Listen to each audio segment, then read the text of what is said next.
All right, ladies and gentlemen, today's unit is going to be on water and seawater. Understanding the aspects of water and seawater is extremely important to the world and to the study of marine science, since basically what we do is look at what seawater is. Why is seawater the way it is? What makes up the ocean? What's in the ocean? Seawater is also a driving factor of climate. Now, we can't understand how seawater is if we don't understand how water is. So we're going to take a little look at water first, and then we'll progress into understanding what seawater is. So our objectives for the unit are going to be that water has many unique thermal and dissolving properties, that seawater is mostly water molecules but has dissolved substances in it, and the ocean is layered by salinity and density differences. So to understand water, we need to understand what an atom is, since atoms make up the water molecules, and water molecules make up what water is. So atoms are the building blocks of all matter. So if we take a look at the atom is composed of three subparticles. Subatomic particles. Subatomic means that they're at the atomic level and we can't see them. They're really, really, really small. So we have, in the subatomic particles, we have protons, neutrons, and electrons. And if you look in the center of the diagram, you have protons and neutrons. Protons and neutrons make up the nucleus, which is the center of an atom. Most of the mass, actually all of the mass, is in the nucleus of an atom. So protons and neutrons weigh about the same. They both have about a mass of 1 AMU, atomic mass unit. However, protons are positive, hence positive protons. They both start with the letter P. And neutrons are neutral. So neutrons almost sounds like neutral. The basis of an element, so to understand what an element is based on the protons. So oxygen has 8 protons. Carbon has 6 protons. They are different elements because they have a different number of protons. And carbon is the building blocks of life, remember, and we're going to be studying that next semester. Another one that we're going to be looking at for water is hydrogen, and hydrogen has 1 proton.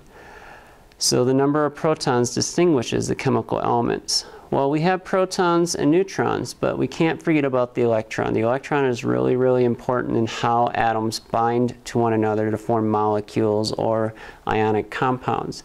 Electrons are the negative portion of the atom, and they are found in the electron shells, which are around the nucleus. As you can see, there's kind of little orbitals out there, and that's where the electrons go. Electrons, in all reality, don't really have a mass. They have a negative charge, but they don't have a mass. So remember, protons have a positive charge and a mass of 1 AMU. Neutrons have no charge and a mass of 1 AMU. And electrons have a negative charge, but no mass. So these are all aspects that we need to make sure that we remember and know. So in making the water molecule, we combine 2 hydrogen atoms for every 1 oxygen atom. And those hydrogens and oxygen are held together by strong covalent bonds. So if we think of the word covalent, co-op, they work together. Covalent bonds mean they're sharing electrons. So the oxygen and hydrogen share electrons to form a strong covalent bond between the two of them. So for every 1 oxygen, there are 2 hydrogens. Well, oxygen is a dipolar molecule, meaning that it has 2 poles, kind of like the Earth has 2 poles, a north pole and a south pole. Magnets have 2 poles, the positive and the negative end. Well, oxygen, or water, is the same. Water has a positive side and a negative side. The positive side is on the hydrogen side, and the negative is on the side of the oxygen. And that is due to the electronegativity of oxygen and a strong polarity, but we're not really going to get into that in this class. Just remember that water is held together by covalent bonds between an oxygen and two hydrogens, and that it is dipolar, meaning it has two polar sides, a positive and a negative. And these poles, the positive and the negative, are in great importance into how the properties of water work.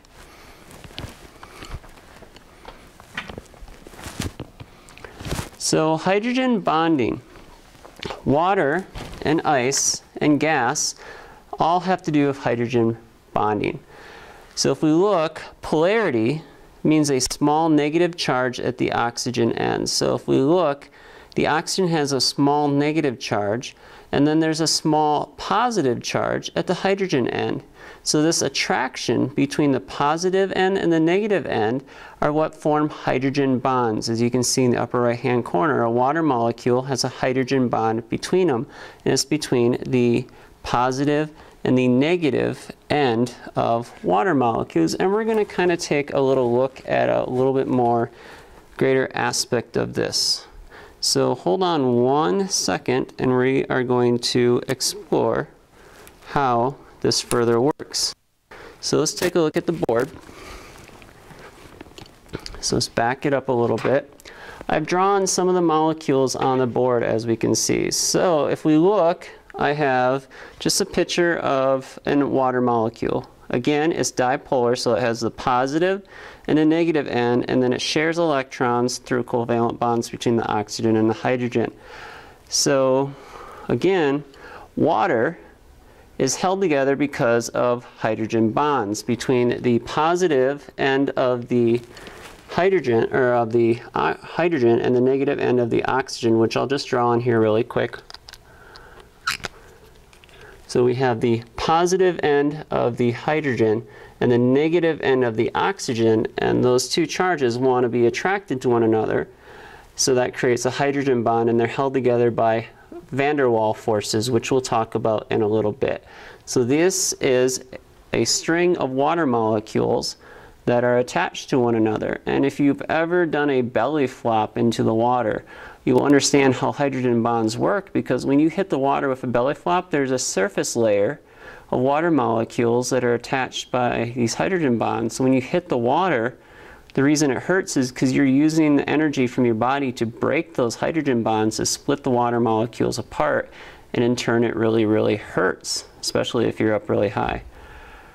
So this would be an example of just a regular old kind of liquid water. Well, we're going to start by looking at some ice. So on this side, we have ice molecules. In ice molecules, or sorry, not ice molecules, but in ice, the molecules are connected. So if we see, the water molecules are connected to one another by hydrogen bonds. It has a crystal hexagon structure. If we can see, it kind of looks like a hexagon. It's a crystal hexagon structure. So those water molecules are all attracted to one another by hydrogen bonds. So as we add heat to this ice, because when you take ice out of the freezer and you set it on, say, the counter, there's air around it. The air is warmer, and if you notice, the ice starts melting because heat is being added to the hydrogen bonds. As heat is added to the hydrogen bonds and the water gets more and more energy, and it starts moving around faster and faster. Right now they're just vibrating, but as we add more energy, they're going to vibrate faster and faster and faster, and they're going to vibrate so much that the hydrogen bonds are going to break. As the hydrogen bonds break, the water molecules are now free to move around. Now in water, so this is just water, the molecules are not connected, but they're close. They're close to one another. So they're free to move around, but they are not moving very much because they still have kind of low energy. So think of yourself in the morning. You can move around, but you're kind of dead on your feet. You don't have a lot of energy, so you move kind of slow. And then as we add more energy to the water molecules, they're going to get more and more excited, more energetic, and pretty soon they're going to start running into each other and running into walls and bouncing off each other. And the next form would be if we had a gas. And a gas is when the molecules move around really, really fast, and they are bouncing off everything. So that is a quick synopsis. So I am going to cut out for a moment, and what you should do is look at the next segment called Water 2. So this is Water 1, follow up with Water 2.